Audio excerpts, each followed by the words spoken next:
Hello friends, welcome to Navigate Institute. स्वागत है आप सभी का। नेविगेट इंस्टीट्यूट आपके लिए लाया है दोस्तों रिद्धि सिद्धि बैच। जैसा कि आप लोग जानते ही हैं, लेकिन इस रिद्धि सिद्धि बैच में एक नया इनोवेशन हम करने जा रहे हैं और वो इनोवेशन ये है कि इस बैच में आपके लिए एक नई सौगात हम लेकर आ रहे हैं, जो है सिलेक्शन सीरीज।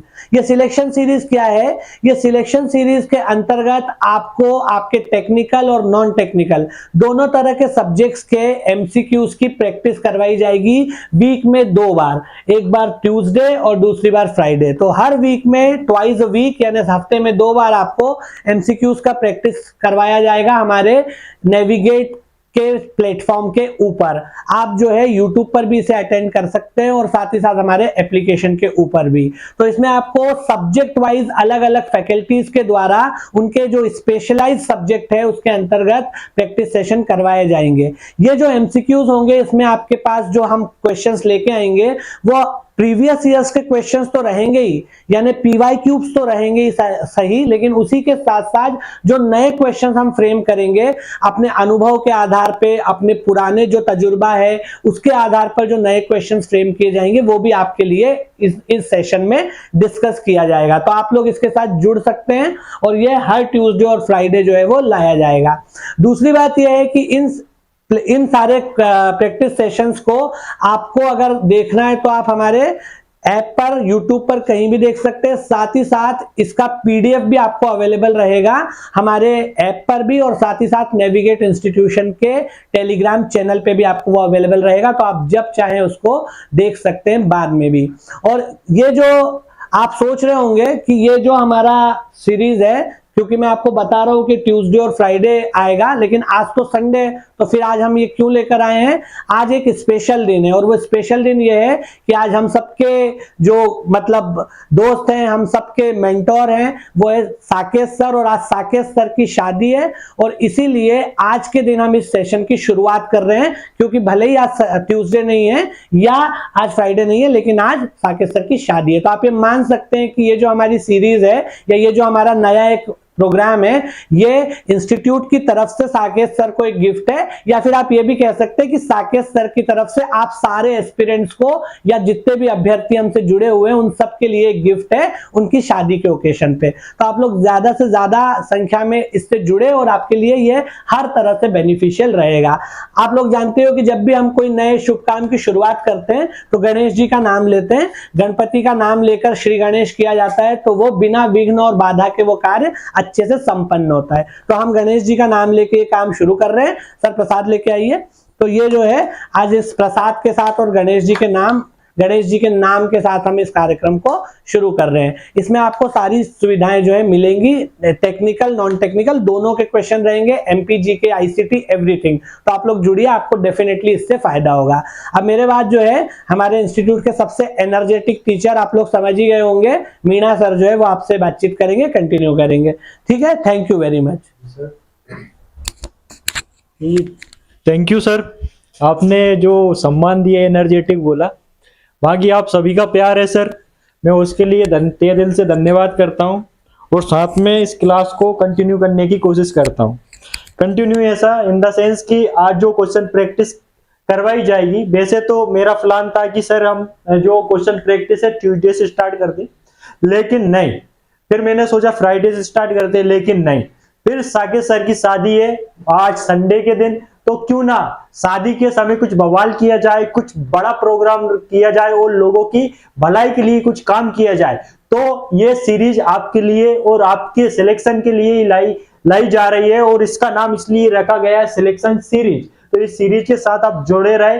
प्रतिदिन का मतलब है कि आपको ट्यूसडे और फ्राइडे को शाम 6:30 बजे पीएम पर आपको लाइव क्लासेस मिलेंगी। तो आप वहां पर अपने जो भी है आपकी तैयारी है तो आप जा सकते हैं और क्वेश्चन प्रैक्टिस में अपना आंसर दे सकते हैं। हमारे द्वारा भी आपको तुरंत आंसर रिप्लाई देने की कोशिश की जाएगी, तो वहां जाकर आप जोड़ सकते हैं। लेकिन ये सीरीज, आज की जो सीरीज है, आपको संडे को इसलिए मिल रही है, लाइव नहीं मिल पाएगी, सॉरी उसके लिए, क्योंकि सारी टीम कहां पर टीकमगढ़ पर टीकमगढ़ गई हैं, क्योंकि हमारे साकेत सर की शादी है, उस शादी को अटेंड करने गए हैं और कहीं ना कहीं वहीं पे स्टूडियो का जुगाड़ लगाया है हमने, और वहीं पे कहीं ना कहीं शादी से थोड़ी दूर जाकर हम ये क्लास रिकॉर्ड कर रहे हैं सिर्फ और सिर्फ आपके लिए, साकेत सर के कहने पर। साकेत सर ने कहा कि सर बिल्कुल आज से कीजिए, कुछ नया करते, ताकि मुझे भी बरसों तक शादी की मतलब ये आपकी तरफ से जो गिफ्ट रहेगा वो याद रहे, और स्टूडेंटों की तरफ से भी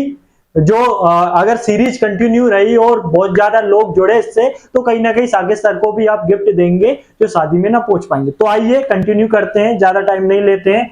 देखिए ये सीरीज चल रही है, बाकी सब आप जानते हैं कि हमारे क्वेश्चन प्रैक्टिस चल रही है, स्पेशली डिजाइन किए गए हैं, सभी एक्सपर्ट लोग हैं।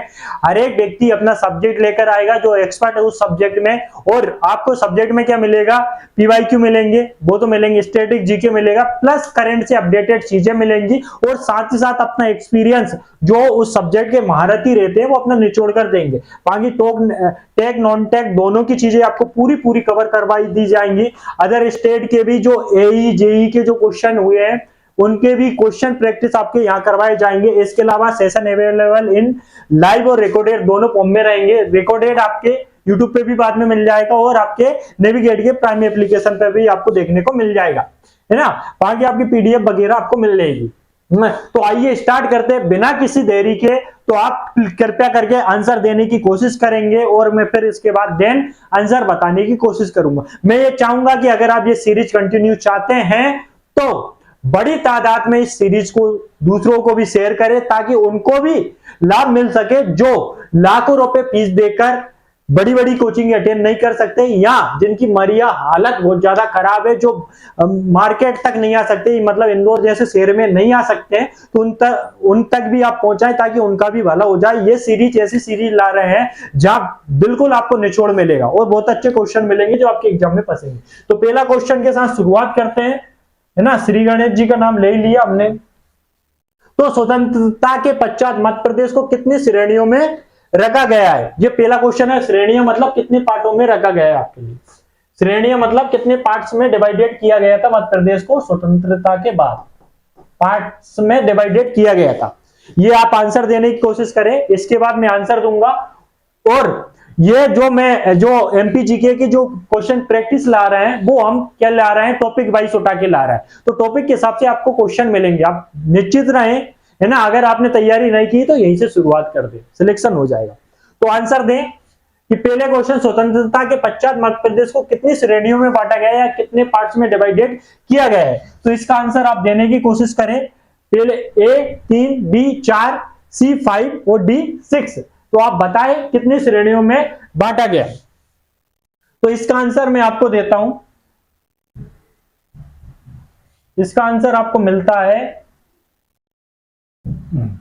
इसका मिलता है आपको 3 श्रेणियों में बांटा गया। कौन कौन से श्रेणी थे आप सभी को पता है। जब मध्य प्रदेश का स्वतंत्रता के पश्चात मध्य प्रदेश का जब पुनर्गठन हुआ तो मध्य प्रदेश को 3 श्रेणियों में बांटा गया। एक ये वाली श्रेणी, एक ये वाली श्रेणी और एक ये वाली श्रेणी। मतलब ये वाला पार्ट ए था आपका सीपी एंड बरार वाला, ये वाला सीपी एंड बरार था आपका। कौन सा, सीपी एंड आपका बरार वाला, है ना। ये आपका मध्य भारत था, मध्य भारत, ये आपका पार्ट बी हो गया। और ये आपका बिंद प्रदेश था। कौन सा प्रदेश, बिंद प्रदेश, जो रीवा पन्ना वाला क्षेत्र भी कहला जाता है, ये आपका पार्ट सी था। तो 3 श्रेणियों में मध्य प्रदेश को बांटा गया था। आई होप आप ये वाला क्वेश्चन क्लियर हो गया होगा। तो आगे बढ़ते हैं, ये बिना ज्यादा टाइम गवाए ना। अगला क्वेश्चन आपके सामने, ये अगला क्वेश्चन है, मध्य प्रदेश गठन के पहले पार्ट ए की राजधानी क्या थी। पार्ट ए की राजधानी बताना है। तो मध्य प्रदेश गठन से पहले पार्ट ए की राजधानी क्या थी, तो आप कृपया करके आंसर दें। मतलब पार्ट ए की क्या कैपिटल क्या थी, कैपिटल क्या थी। तो आंसर देने की कोशिश करें। इंदौर थी, जबलपुर थी, या फिर आपकी नागपुर थी, या फिर ग्वालियर थी। तो पार्ट ए, मैंने 3 पार्ट बताए थे, उन्हीं में से पार्ट ए की राजधानी आपको बताना है। पार्ट ए की राजधानी क्या थी, है ना। पार्ट ए की राजधानी क्या थी, पार्ट बी की राजधानी क्या थी और पार्ट सी की राजधानी। में सबकी राजधानी बता दूंगा, लेकिन पार्ट ए की राजधानी बताने की कोशिश करें। तो आप सभी को मालूम है कि पार्ट ए की जो राजधानी थी, पार्ट ए मतलब सीपी एंड बरार, ये वाला क्षेत्र, ये दक्षिण तक फैला हुआ था, ये वाला सीपी एंड बरार। तो इसकी राजधानी आपको मिलेगी नागपुर, कौन सी मिलेगी, नागपुर, और नागपुर ऑप्शन है आपका सी, तो इसका आंसर हो जाएगा ऑप्शन सी। बाकी आप सभी को पता है कि पार्ट बी जो था उसकी राजधानी क्या थी, दो राजधानी थी, एक तो आपकी ग्वालियर थी, ये आप नोट कर लें अदर चीजें, ग्वालियर थी, दूसरी आपकी इंदौर मिलेगी, दोनों राजधानी आपको देखने को मिलेगी, है ना। ये पार्ट सी था, सी की राजधानी आपको रीवा देखने को मिलेगी, कहां पे मिलेगी, रीवा देखने को मिलेगी, है ना। तो ये आपका आंसर हो जाता है। आई होप इसमें किसी को कोई डाउट ना हो, तो आगे बढ़ते हैं। अजयगढ़ ओरछा रियासत किस भाग में शामिल थी, अजयगढ़ और ओरछा रियासत जिसके बारे में आपने सुना होगा, 1857 की क्रांति में बहुत बड़ा योगदान रहा है। अगर आप एमपी में कुछ जानना चाहते हैं और पढ़ना चाहते हैं तो इस बारे में जरूर पढ़े कि 1857 की क्रांति में जो ओरछा रियासत थी, अजयगढ़ रियासत थी, उसका कितना बड़ा योगदान था। तो आप सबसे पहले आंसर दें, अजयगढ़ और ओरछा रियासत किस भाग में शामिल थी। तो आपका part A, part B, part C और पार्ट डी, आप आई होप इसका आंसर देने की कोशिश करेंगे। अगर आपको पता है कि अजयगढ़ कहां पर पड़ता है ना, अजयगढ़ आपका पड़ता है, मैं बता दूं, अजयगढ़ आपका पन्ना में पड़ेगा, अजयगढ़ आपका पड़ेगा पन्ना में, ओरछा आपका पड़ता है टीकमगढ़। यहां साकेत सर की हो रही है शादी, तो आप सभी को बुलाया जा रहा है, आइए शादी में, है ना। तो आप तो आंसर देने की कोशिश करें। मैप में भी बता दूं कहां पर है अभी हम, है ना।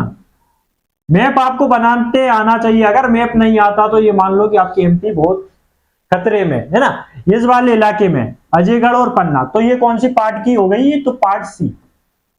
समझ में आ गया, मैं बता चुका हूं, रीवा और बिंद वाला क्षेत्र, है ना, तो इस वाले क्षेत्र में, तो आपको आंसर हो जाएगा पार्ट सी। ठीक है, आगे बढ़ते हैं। आगे, भोपाल स्टेट के प्रथम मुख्यमंत्री कौन थे, तो इसका आंसर आप देने की कोशिश करें कि फर्स्ट चीफ मिनिस्टर किसके, भोपाल के कौन थे। तो आप संगल दयाल शर्मा, पंडित रविशंकर शुक्ल, पट्टाभी सीतारामैया और मोहम्मद हमीदुल्ला। तो आप आंसर देने की कोशिश करें। अगर आप अपनी तरफ से आंसर देने की कोशिश करेंगे तो ये मानो कि आपका दिमाग काम करेगा, है ना। जो सबकॉन्शियस माइंड है आपका, उसमें जो चीजें डली हुई हैं वो बाहर आएंगी, जो आपने कभी ना कभी कहीं पढ़ा हुआ है, तो आपकी चीजें अच्छे से बनेंगी। तो आंसर जल्दी से देने की कोशिश करें, इसके बाद मैं बताता हूं। तो आप सभी को पता है भोपाल स्टेट कब था, तो पार्ट सी के अंदर जो मध्य प्रदेश था। भोपाल स्टेट के बारे में थोड़ा बहुत बता देता हूं मैं आपको, नहीं तो ये बोलेंगे कि मार साहब कुछ बताते भी नहीं। देखो यहाँ पे ये भोपाल भी क्या है, स्पेशल स्वतंत्र रूप से ये पार्ट सी में सम्मिलित था। पार्ट सी में ये भोपाल कौन से पार्ट में था, सी में। बिंद प्रदेश भी कौन से में था, सी में, है ना। ये स्वतंत्र रूप से अलग राज्य था, ध्यान रखना, तो सी में था। तो इसके प्रथम जो मुख्यमंत्री थे कौन थे, तो आप सभी को पता है इसके प्रथम मुख्यमंत्री कौन थे, संकल दयाल जी शर्मा, है ना, जो बाद में राष्ट्रपति जाके बने थे देश के, ध्यान रखना, संकल दयाल जी सर। पंडित रविशंकर शुक्ल कौन थे, आप सभी को पता है ये मध्य प्रदेश के फर्स्ट चीफ मिनिस्टर थे, फर्स्ट सीएम, ये एमपी के थे, ध्यान रखना। ये मध्य प्रदेश के थे, ये भोपाल स्टेट के थे, ध्यान रखना। भोपाल का जब तक क्या नहीं बना था, एमपी, उससे पहले की बात कर रहा है ना। एमपी बनने के बाद तो फिर कौन, पंडित रविशंकर शुक्ल बन गए थे। पट्टाभी सीतारामैया के बारे में आप सभी जानते हैं, ये राज्यपाल थे। और इसके अलावा मोहम्मद हमीदुल्ला, ये क्या थे, भोपाल के अंतिम नवाब। ये क्या थे, भोपाल के अंतिम नवाब।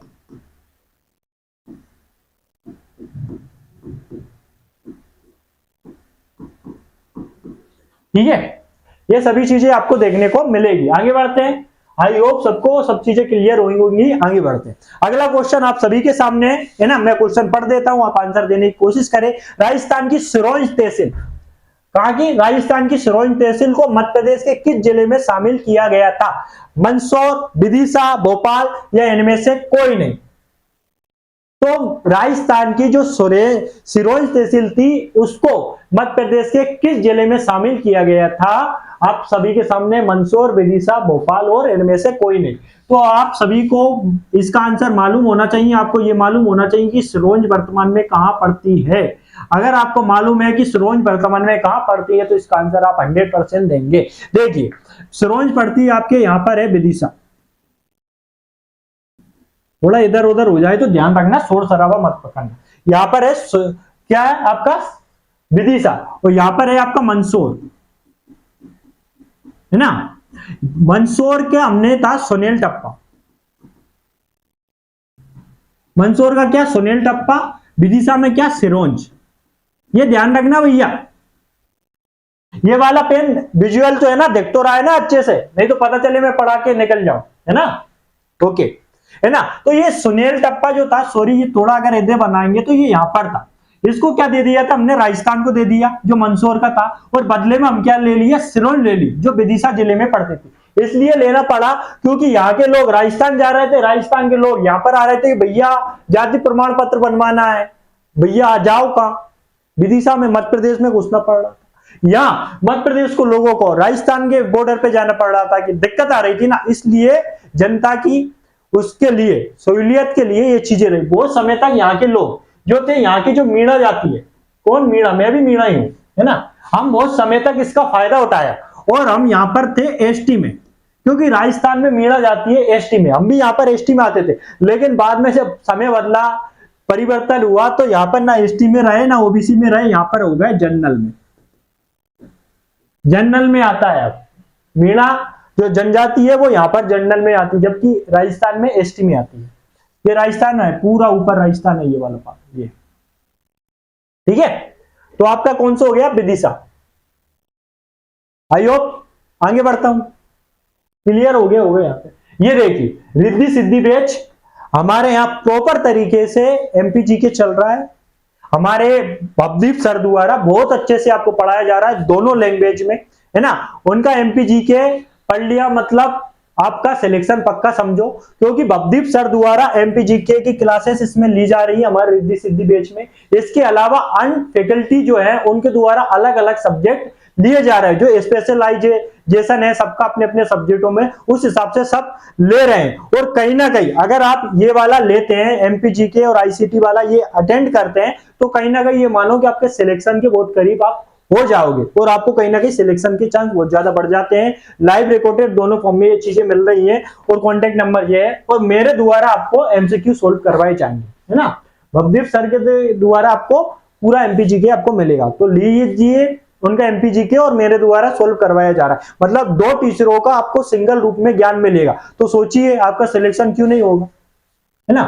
1956 में बंबई राज्य में मध्य प्रांत के किन भागों को शामिल किया गया। मध्य प्रांत मतलब बंबई राज्य समझ रहे हो, जो 1956 वाली बात कर रहे हैं। मध्य प्रांत मतलब आपका सीपीएन बरार वाला, सीपी वाला, सेंट्रल प्रोविंसेस, है ना, सेंट्रल प्रोविंसेस वाले इलाका, और बरार मतलब ये महाराष्ट्र में पहुंच जाएगा आपको, को शामिल किया गया था। यवतमाल, वर्धा, भंडारा या उपरोक्त सभी। इसमें आंसर देने की कोशिश करें। मैं आपको यहाँ पर एक ट्रिक बताता हूं, देखिए जब भी आपको आंसर मिले, मतलब आपको जब भी ऐसे ऑप्शन मिले कि आपको ऑप्शन दे रहा है 1 2 3 और इसके बाद आपसे कहा जा रहा है उपरोक्त सभी, ऑल दी एबव, अंग्रेजी मीडियम वालों, है ना, ऑल दी एबव अगर आपको मिल रहा है तो आप ऑल दी एबव लगाएं ना, उपरोक्त सभी लगाएं, क्योंकि लगभग 90% केस में आपके आंसर सही होंगे। 10% में तो मैं भी नहीं बोल सकता क्या आंसर होगा, समझ रहे हो। मतलब 90% केस में जब आपको कुछ समझ नहीं आ रहा है ना, तब लगा दो, लगभग सही बैठेगा। बाकी आपकी किस्मत है खराब है तो गलत बैठेगा, है ना। तो इसमें सबसे पहले आपको आएगा उपरोक्त सभी, क्योंकि मैं आपको बता दूं कि इसमें आपको 8 जिले देखने को मिलेंगे। 8 जिले जो आपको देखने को मिलेंगे, अकोला, अमरावती, भंडारा, चांदा, यवतमाल, वर्धा, बुडाना और नागपुर। ये आपको 8 जिले जो मैंने आपको बताए, वो 8 जिले यहाँ पर देखने को मिलेंगे। वो आपके सीपीएन बरार वाला पार्ट मैं आपको एक बार मैप में बता देता हूं। ये लीजिए, ये इस टाइप का था पहले मध्य प्रदेश, अभी मध्य प्रदेश ऐसा दिखता है। ये वाला जो पार्ट है आपको, ये बरार वाला पार्ट था, ये 8 जिले लेकर अलग हो गया था, और इसकी राजधानी उस समय नागपुर अपनी सीपीएन बरार की राजधानी हुआ करती। तो ये वाला पार्ट की बात कर रहा है, इसमें ये 8 जिले अलग लेके शामिल कर दिया गया था। बंबई राज्य में मध्य प्रदेश के किन भागों को शामिल किया गया था, तो बंबई राज्य में, तो बंबई राज्य के पहले महाराष्ट्र को बंबई राज्य के नाम से जाना जाता था, है ना, तो उसमें शामिल कर दिया गया था बरार वाला पूरे 8 जिले लेकर। 8 जिले कौन कौन से आप सभी को पता है, यवतमाल, वर्धा, भंडारा, है ना, चंदा और यवतमाल, वर्धा, बुडाना, नागपुर, अकोला, अमरावती, ये सभी 8 जिले हो गए।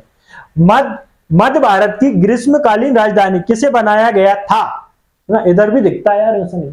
मध्य भारत की ग्रीष्मकालीन राजधानी किसे बनाया गया था, ग्रीष्मकालीन राजधानी किसे बनाया गया था मध्य भारत की, है ना। तो ये आपको मालूम होना चाहिए, ग्वालियर था, इंदौर थी, नागपुर थी या भोपाल थी। तो आप इसका आंसर देने की कोशिश करें, आई होप आप इसका आंसर दे सकते हैं। क्योंकि अगर आप इसका आंसर नहीं दे पा रहे हैं तो मतलब आपने अभी जो देखा है वो सही से नहीं देखा है। मैं पहले भी आंसर बता चुका हूं, है ना। मध्य भारत कौन सा वाला पार्ट, वापिस मैं आपको क्लियर करवा देता हूं। मध्य भारत मतलब ये वाला पार्ट, है ना, ये वाला पार्ट, ये वाला जो ऊपर वाला पार्ट है ये आपका मध्य भारत वाला पार्ट है, इस वाले पार्ट है। तो जल्दी से आंसर दें, इसकी कौन सी राजधानी थी। तो आपकी ग्रीष्मकालीन जो राजधानी मिलेगी वो आपको मिलेगी इंदौर। कौन सी मिलेगी आपको, इंदौर। और ग्वालियर आपको मिलती थी मध्य भारत की शीतकालीन राजधानी।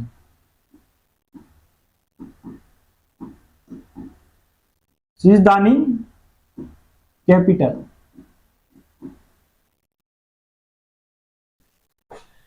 समझ में आया। आगे बढ़ते हैं। तो ग्रीष्मकालीन कैपिटल कौन सी थी, इंदौर थी। और शीतकालीन कैपिटल आपको मिलती है ग्वालियर। आगे बढ़ते हैं। फजल अली आयोग ने अपनी सिफारिश में किस शहर को मध्य प्रदेश की राजधानी बनाने का सुझाव दिया था।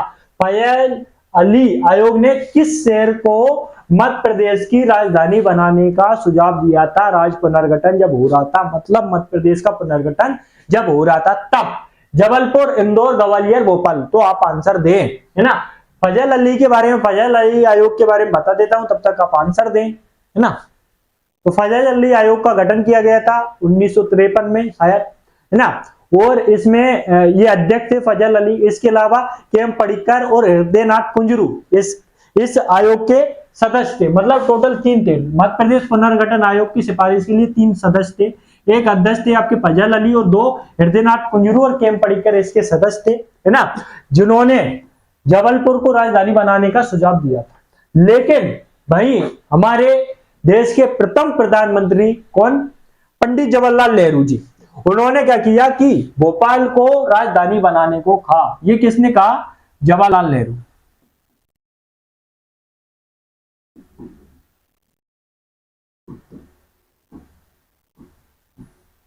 पंडित जवाहरलाल नेहरू जो देश के प्रथम प्रधानमंत्री रहे हैं।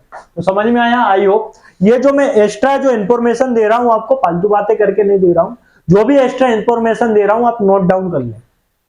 अगर आप नोट डाउन करते हैं तो आपको कहीं ना कहीं ये मान लो आप दूसरों से बेहतर हो जाएंगे, या फिर मेरी वीडियो को बार बार देख लेना। 2 ऑप्शन है। बाकी आप सभी समझदार है, ज्यादा समझदार है तो कुछ मत करना, है ना। बाकी सभी जानकारी लिखूंगा तो टाइम ज्यादा होगा, है ना। एक सेशन में ही आपको बहुत सारे टाइम लग जाएगा। मतलब आपको 40-45 क्वेश्चन करवाना है तो मजाक थोड़ी नहीं होता है। मतलब बहुत ज्यादा 1.5 घंटे की क्लास हो जाएगी, 1.5 घंटे थोड़ी नहीं।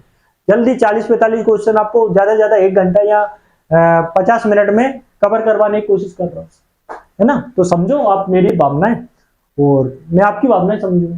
भोपाल राज का भारत संघ में विलय कब किया गया था। भोपाल राज आ गया, है ना, जो पार्ट सी के अंतर्गत था ना।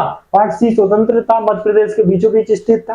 कब शामिल किया गया था, 1 जून 1949, 30 अप्रैल 1999, 15 अगस्त 1947 और 1 जून 1948। तो कब किया गया था। तो महारथियों आंसर दें और आंसर देने की कोशिश करें। यार सर तो प्रसाद खा गए, मैंने खाया नहीं, ये भी खा लेता हूं। आप आंसर दें, मैं प्रसाद खा लेता हूं इतने।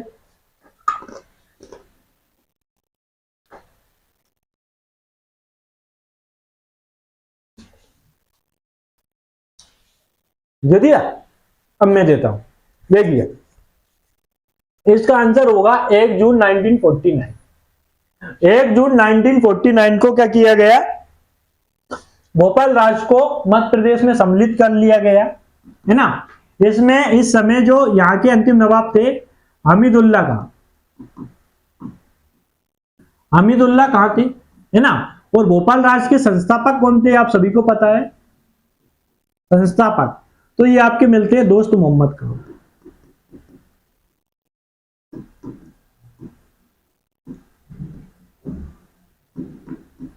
ठीक है, आगे बढ़ते हैं। ये डेट आप कृपया करके प्लीज याद रखें। 15 अगस्त 1947 को आप सभी को पता है क्या हुआ था। इस दिन अपना देश आजाद हुआ था 15 अगस्त 1947 को। बाकी कोई काम की डेट है नहीं।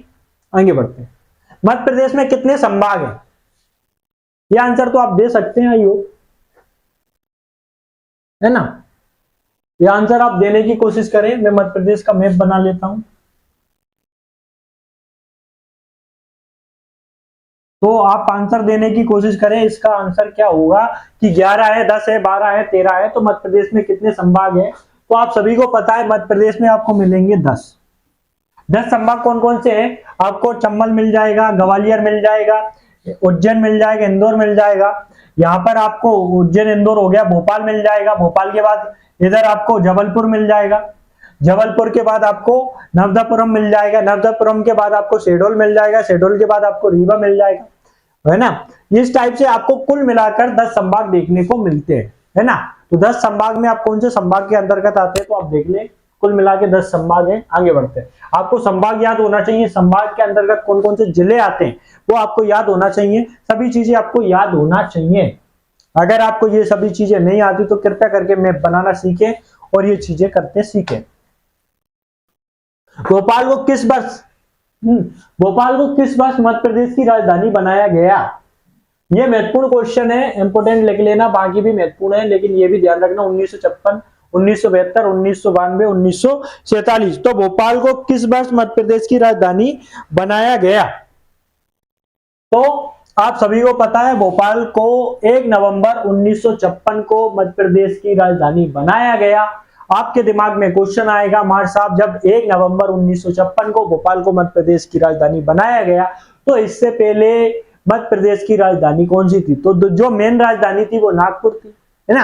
आप सभी को पता है इससे पहले। और फिर भोपाल को 1 नवंबर 1956 को जब भोपाल को मध्य प्रदेश की राजधानी बनाया गया, इससे पहले जो भोपाल था, भोपाल के बारे में जान लो, है ना। भोपाल का जो नाम है, नाम राजा भोज के नाम पर पड़ा। आप सभी को पता है। इसके संस्थापक कौन है? सभी क्वेश्चन यहीं पे लिख लेते हैं। इसके संस्थापक दोस्त मोहम्मद खान है, दोस्त मोहम्मद खान, है ना। इसके अलावा इसका नामकरण हो गया, इसके संस्थापक हो गए। ये किस जिले की तहसील थी? पहले तहसील थी भोपाल, तो तहसील थी किसके अंदर है? सीहोर के अंतर्गत। वर्तमान सीहोर जिले देखते हो उसके अंतर्गत ये तहसील मात्र थी। कौन सा? आपका भोपाल। फिर इसको तहसील से जिला कब बनाया गया भोपाल को? तो ये डेट याद रखना, 1972, शायद 2 अक्टूबर 1972 में इसको जिला घोषित किया गया, तब ये जिला बना। इसके बाद आपको सभी को पता है कैपिटल कब बनी? कैपिटल, मध्य प्रदेश की कैपिटल 1956 बनी, 1 नवंबर 1956 को। तो ये जो राम कहानी है जो मैंने आपको बताई वो आपको पूरी की पूरी याद होना चाहिए और आपको रटी हुई होना चाहिए। आई होप आपको ये चीजें समझ में आई होगी। बाकी तो आप सभी होशियार है ना। यहाँ पर सभी चीजें मैंने बताने की कवर अप करनी है। अंतिम नवाब कौन था? हमीदुल्ला खान। बाकी ज्यादा चीजें बताऊंगा तो आप कंफ्यूज हो जाएंगे। आगे बढ़ते हैं। अगला क्वेश्चन आप सभी के सामने, मध्य प्रदेश में छत्तीसगढ़ के गठन के पश्चात कितने जिले हैं? मध्य प्रदेश में छत्तीसगढ़ के गठन के पश्चात कितने जिले हैं? आप सभी को पता होना चाहिए। तो कितने जिले हैं? 45 है, 61 है, 43 है या 55 है? कितने जिले हैं? तो आप ये बताने की कोशिश करें कितने जिले हैं। तो ये आपको देखने को मिलेंगे। मैं आपको बता दूं कि मध्य प्रदेश और छत्तीसगढ़ अलग कब हुआ। देखिए पहले मध्य प्रदेश का अगर मैप देखोगे तो अगर मैप के थ्रू जाओगे, हर बार अच्छा थोड़ी नहीं बनता, थोड़ा ऐसा वैसा भी बनता है ना यार। ये क्या था? छत्तीसगढ़ था। ये एमपी था आपका, ये आपका वर्तमान का छत्तीसगढ़ है ना। ये पहले पूरा एक था, लेकिन एक समय आया 1 नवंबर 2000 को, क्या हुआ? मध्य प्रदेश और छत्तीसगढ़ अलग अलग हो गए अलग अलग।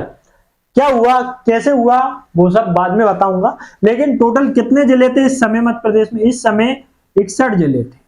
61 जिलों में से आपके कितने? 45 जिले लेके, डिस्ट्रिक्ट लेके आपका कौन अलग हो गया?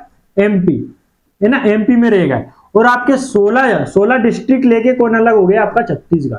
तो छत्तीसगढ़ में कितने डिस्ट्रिक्ट चले गए थे? आपके 16, है ना। ध्यान रखना 16 डिस्ट्रिक्ट गए थे, टोटल 61 थे, है ना। 61 का उल्टा करोगे तो 16, आपको याद वैसे भी हो जाएगा। तो इतने जिले लेके ये चला गया था। तो मध्य प्रदेश गठन पश्चात मध्य प्रदेश में कितने जिले बचे? तो आप सभी को पता है मध्य प्रदेश में कितने जिले बचे होंगे। तो मध्य प्रदेश में आपके जिले बचे थे 45, ठीक है, आगे बढ़ते हैं। आप आंसर दिया करो यार, ऐसे मत करना। ये देख लो, हमारी फैसिलिटी, बहुत सारी फैसिलिटी है हमारे पास, फिर भी आप क्या है पता नहीं कहां पर पढ़ रहे हैं। अरे ऐसा नहीं कहता कि यही ले लो भैया, लेकिन दे रहे हैं यार सुविधाएं, लेकिन आप उसका क्या कर रहे हैं, आप कीमत नहीं समझ रहे हैं, क्योंकि कम कीमत में दे रहा है इसलिए। एक समय आएगा जब कीमत बढ़ानी पड़ेगी भैया, फिर कीमत समझोगे, है ना। ये सभी चीजें लाइव रिकॉर्डेड क्लासेस मिलेंगे, बाइलिंगुअल क्लासेस मिलती है, पानी से सब्जेक्टिव एंड रिटन नोट्स मिलेंगे आपको, डेली क्लास मिलेगी आपको, संडे को मतलब सैटरडे को वीकली टेस्ट भी मिलते हैं, सब चीजें आपको देखने को मिलेंगी, है ना। डाउनलोड एक्सेस टू 4 वीडियोस, मतलब आप वीडियो को डाउनलोड करके रख लो कहीं, अगर आपको लाइब्रेरी में जाते वहां पे डाउनलोड कर जाओ, नेट नहीं लगाना है, खर्च नहीं करना है, डाउनलोड करके घर पे आके देखो मजे से, जैसे भी देखना है, सो के देखना है, लेट के देखना है, पानी पीते हुए देखना है, कुछ भी करते हुए देखो, नहाते हुए देखो, लेकिन देखो पढ़ो।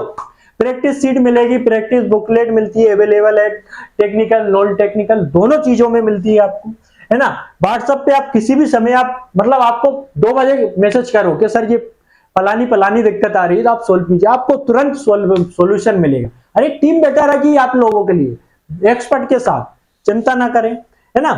बाकी सब चीजें एप्लीकेशन पर अवेलेबल है, पीसी लैपटॉप एंड्रॉइड फोन जो भी मोबाइल है आपके पास दुनिया भर का, सब पे चलेंगी, आप बस परचेस कर लो, चलाने की कोई दिक्कत नहीं, मतलब चलने की ऐसा कोई दिक्कत नहीं है ना।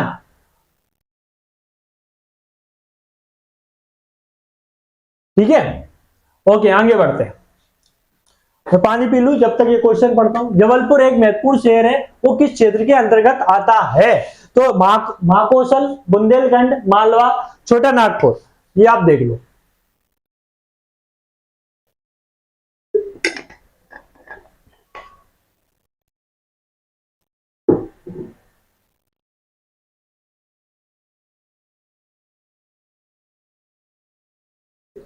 है ना।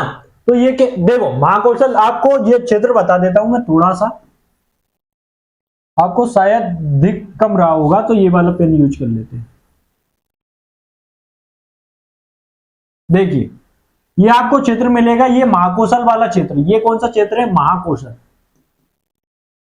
ये आपको महाकौशल वाला क्षेत्र देखने को मिलता है। बुंदेलखंड आपका ये वाला मिलेगा, मालवा आपको ये वाला क्षेत्र देखने को मिलेगा, है ना। छोटा नागपुर ये तो है ही नहीं, ये तो आपको कहां को मिलेगा, झारखंड में देखने को मिलेगा, है ना। तो ये आपको मिलने वाला है महाकौशल। जबलपुर एक महत्वपूर्ण क्षेत्र है, किस क्षेत्र के अंतर्गत आता है, ये महाकौशल वाले क्षेत्र के अंतर्गत आता है। मैप में आप देखोगे तो आपको ऑटोमेटिक चीजें पता चल जाएगी, है ना। आगे बढ़ते हैं। अगला क्वेश्चन है, विदर्भ क्षेत्र जो कि अब महाराष्ट्र राज्य का भाग है, पहले किस राज्य का भाग था? विदर्भ, मैंने बता चुका हूं कि भैया ये वाला जो क्षेत्र है, ये वाला पेन दिख तो रहा है ना, बोल दिया करो यार, शर्म मत करो, जो करेगा शर्म उसके फूटेंगे कर्म। ये देख लो, ये आपका जो बरार में चिल्ला रहा हूं, ये बरार ले लो, विदर्भ ले लो, है ना, या बंबई राज,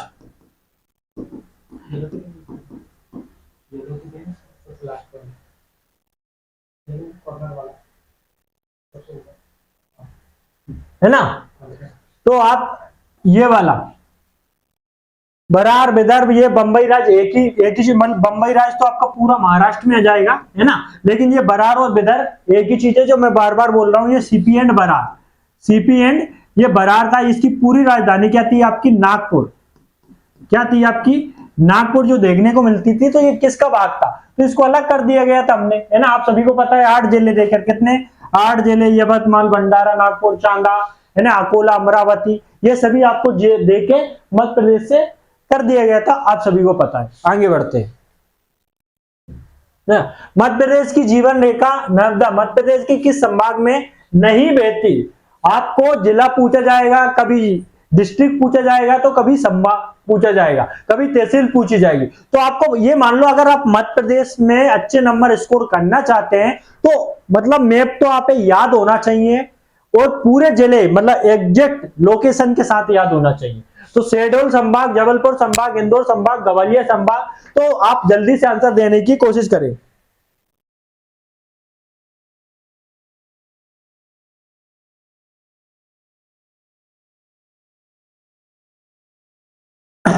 है ना।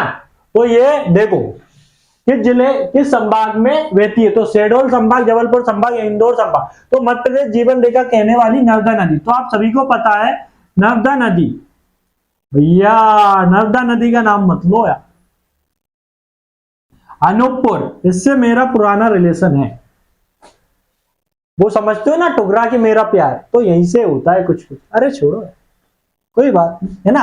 तो अनूपपुर से यहां से तो वो निकलती है, आपने देखा होगा। तो आप शहडोल आएगा ही, जबलपुर आएगा ही, इंदौर आएगा ही, ग्वालियर नहीं आएगा। मतलब आपको 5 जिले नहीं देंगे, दूर के जिले देंगे। यहाँ पे आपको ग्वालियर मिलेगा ना, ग्वालियर संभाग, ये वाला पूरा इलाका। तो यहाँ पर सॉरी, ये अगर लोगे तो ये वाला इलाका है ना, ये वाला इलाका जो देखा जाए वो ग्वालियर संभाग के अंतर्गत आता है ना। तो ये देख लो आप चीजें है ना, अनूपपुर से। लेकिन याद आती है यार, मतलब ये मान लो कि समझो यार। आगे बढ़ते हैं, इसलिए कहता हूं कि पढ़ लो, सिलेक्शन ले लो, जीवन में कुछ नहीं है। बाकी यही गाना गाते रहोगे, टुकरा के मेरा प्यार तू इंतकाम दे देगी। वो तो टुकरा के चली गई, किसी और को अपना लोगे और तुम इंतकाम में ही रह जाओगे है ना, जलते रहोगे। ये दिखाएंगे वो, अरे कर लो, यही मौका है, फालतू चीजों में मत लगो। निम्नलिखित में से किस जिले को मध्य प्रदेश की चीनी का कटोरा कहा जाता है? ये अच्छा क्वेश्चन है, बहुत अच्छा क्वेश्चन है। नरसिंहपुर, बैतूल, सिंगरौली, जबलपुर। तो किसको चीनी का कटोरा कहा जाता है?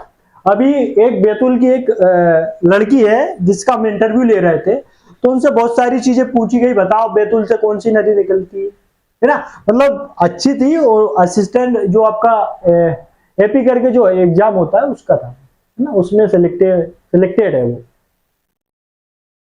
तो नरसिंहपुर, बैतूल, सिंगरौली, जबलपुर। तो आप बताओ किसको कहा जाता है चीनी के कटोरा? तो नरसिंहपुर को कहा जाता है। और एक क्वेश्चन का आंसर और देके जाओ, धान का कटोरा। धान का कटोरा किसे कहा जाता है? ये आपका आंसर मैं पूछता हूं आपसे। तो धान का कटोरा आपको मिलता है बालाघाट। कौन सा मिलता है? बालाघाट। वैसे धान का कटोरा किसको कहा जाता है? छत्तीसगढ़ को। लेकिन अब तो छत्तीसगढ़ बचा नहीं, जो कुछ बचा है वो बालाघाट में होता है। तो बालाघाट को ही कह दे, किसी को तो कहे। अरे किसी बात करते हो यार, आगे बढ़ते है ना। चलो, टुकड़ा के मेरा प्यार, अगला इंतकाम देखो। निम्न में से मध्य प्रदेश का उत्तरी जिला कौन सा है? आपको अगर मैप याद नहीं है तो कुछ याद नहीं है, मतलब कोई मतलब नहीं है। अगर आप एमपी पढ़ रहे हो और आप एमपी का मैप याद नहीं है, ये चुल्लू भर पानी ले लिया मैंने। अगर किसी को जरूरत पड़े तो आ जाना, मेरे पास है, दे दिया आपको। अलीराजपुर, भिंड, सीहोर, विदिशा। मालूम होना चाहिए भैया आपको। अगर मैपिंग नहीं आती, ये मान लो कि आपकी किस्मत है ज्यादा से ज्यादा खराब। आप सिलेक्शन से उतनी दूर है जितनी दूर धरती पर बैठता बच्चा आसमान को निहार रहा है कि ये काश ये चांद मेरा होता। चांद तभी होगा जब तुम धरती पे अच्छे काम करोगे, चांद अपने आप आ जाता है। लेकिन तुम तो सिलेक्शन ले ही नहीं रहे है ना, बस गलियों में देखते फिर रहे हो, ये वाला चांद देख ले, वो वाला चांद देख ले, मिलता कोई नहीं है ना। वो वाला सीन है तुम्हारे साथ। तो मध्य प्रदेश का उत्तरी जिला कौन सा? देखो अलीराजपुर। अलीराजपुर आपको यहां मिलेगा, सीहोर आपको यहां मिलेगा, विदिशा आपको यहां मिलेगी है ना, और भिंड आपको यहां मिलेगा। तो आप ही बता दो कौन सा जिला होगा जो आपके किससे लगा हुआ है? मध्य प्रदेश का कौन सा जिला, उत्तरी जिला कौन सा है? तो उत्तरी जिला कौन सा है आपका? तो ये आपका भिंड मिल जाएगा है ना। दक्षिणी जिला पूछे तो आपको बुरहानपुर मिल जाएगा, नहीं है। चलो आगे बढ़ते हैं। निवाड़ी जिले मध्य प्रदेश में एक जिले के रूप में शामिल किया गया है, वह राज्य का कौन सा जिला है? आप झूठ मानोगे कि करंट से अपडेट नहीं करवाते, करवाता हूं। 50 बाय 51 बाय 52 बाय 53 बाय। तो आंसर दो, निवाड़ी जिला मध्य प्रदेश के कौन सा जिला है? तो आप आंसर देने की कोशिश करें ताकि हम आपको बताएं। इसकी मैं ट्रिक भी बताऊंगा आपको, और ट्रिक के साथ साथ कुछ स्पेशल चीज भी बताऊंगा जो आप रट लेना है ना। तो निवाड़ी जिला तो हुआ भाई आपका कौन सा? 52वां जिला है ना। एक ट्रिक लिख लो, ये ट्रिक आपके आएगी काम एमपी में। क्या ट्रिक है यार, देखो मजे। एमपी में मतलब कुछ भी, एमपी में क्या करेगी? सुनो सुनो सुनो, ये आपके एग्जाम में, हर एक एग्जाम में आएगी, और कहीं ना कहीं आपका 1 नंबर ये ट्रिक पक्का करने वाली है। तो देखो एमपी में M for Mauganj, Mauganj. P4 आपका मिलेगा, कौन सा मिलेगा? पांडुराणा, पांडुराणा। M4 महे। ठीक है, 3 जिले हो गए आपके। ये कौन सा हो गया आपका? ये 52वां हो गया, तो ये कौन सा हो गया? 53वां। ये आपका हो गया 54वां, और ये आपका हो गया 55वां। तो मध्य प्रदेश में टोटल जिले कितने हैं? 55। और ये ध्यान रखना, मऊगंज, मऊगंज किससे अलग हुआ आपका? रीवा से, है ना। पांडुराणा ये आपका किससे अलग हुआ? छिंदवाड़ा से, है ना। और मेहर ये आपका अलग हुआ सतना से। इसकी आपको लोकेशन ये हो गया। इसके अलावा आपको क्या याद रखना है? आपको इसकी डेट वगैरह भी याद रखनी। ये 13 अगस्त 2023, ये कब? 13 अगस्त 2023 का बना हुआ है। और ये दोनों कब कब बने हुए हैं? 5 अक्टूबर 2023। ये दोनों की डेट याद रख लेना, इन दोनों की 5 अक्टूबर 2023 ये दोनों जिले बने हुए हैं। तो ध्यान आ गया। ये सभी चीजें हैं जो आपको मालूम होना चाहिए, क्योंकि वर्तमान मध्य प्रदेश में 55 जिले, जो आपको पूरी इनकी जानकारी मालूम होना चाहिए, मतलब करंट से भी अपडेट करवाया, है ना। तो आगे बढ़ते हैं, तो आगे बढ़ो। मंडला जिले की सीमा किस राज्य से लगती है? तो ये आपको मैप में अगर मालूम होगा कि मंडला कहां पर पड़ता है और राज्य किधर किधर है, तो आप 100% रूप से क्या करेंगे? मंडला जिले की सीमा को क्या करेंगे? यहां पर ये करेंगे। ये आपका छत्तीसगढ़ रहता है यहां पर, ये आपका यूपी है, ये आपका राजस्थान है, ये आपका गुजरात है, ये आपका महाराष्ट्र है। और क्या बताऊं मैं आपको? बता दो, जान थोड़ी नहीं दे देंगे। तो मंडला कहां पर पड़ता है? अगर आपको मंडला के बारे में मालूम है तो आपका मंडला यहां पर पड़ेगा, है ना, जहां पर मध्य प्रदेश की विशेष पिछड़ी जनजातियां पाई जाती हैं। बेगा जनपद, बेगा वारियस एरिया, मध्य प्रदेश की विशेष 3 पिछड़ी जनजातियां, वैसे भी पढ़ लो, है ना। तो कौन से जिले से टच करेगा? ये आपका करेगा छत्तीसगढ़ से। तो ये आपका आंसर हो जाएगा छत्तीसगढ़। मैपिंग बहुत अच्छी आनी चाहिए आपको, है ना। अगर मैपिंग अच्छी नहीं है तो ये मान लो आपका कुछ भी अच्छा नहीं है, और मैपिंग अच्छी है तो आप ये मान लो सब कुछ अच्छा है। मध्य प्रदेश का पुनर्गठन कब किया गया था? तो ये आपको वैसे भी पता है कि मध्य प्रदेश का पुनर्गठन 1 नवंबर 1955, 1 नवंबर 1956, 1 दिसंबर 1956, 1 नवंबर 1954। तो मध्य प्रदेश का पुनर्गठन कब किया गया था? तो आपको मालूम होना चाहिए। मध्य प्रदेश का पुनर्गठन किया गया था आपका 1 नवंबर 1956 को। ये वापस क्वेश्चन आ गया, है ना। तो मेरे ख्याल से आज ज्यादा टाइम हो गया, वो लंबी क्लास खिंचती जा रही है। तो बाकी जो क्वेश्चन प्रैक्टिस है हम नेक्स्ट सेशन से करवाते हैं, कंटिन्यू करवाते हैं, लाइव सेशन रहेगा, है ना। आज क्या है कि सर का जो क्या है, शादी है, स्पेशल है, तो इसलिए हम क्या चाहते हैं, कहीं ना कहीं शादी को अच्छी उन्हें यादगार पल दे सके, और उन्हें कहीं ना कहीं उनकी शादी की शुभकामनाएं देते हुए ये कहेंगे कि उनका जीवन सुखी से बीते, शांति पूर्वक बीते, है ना।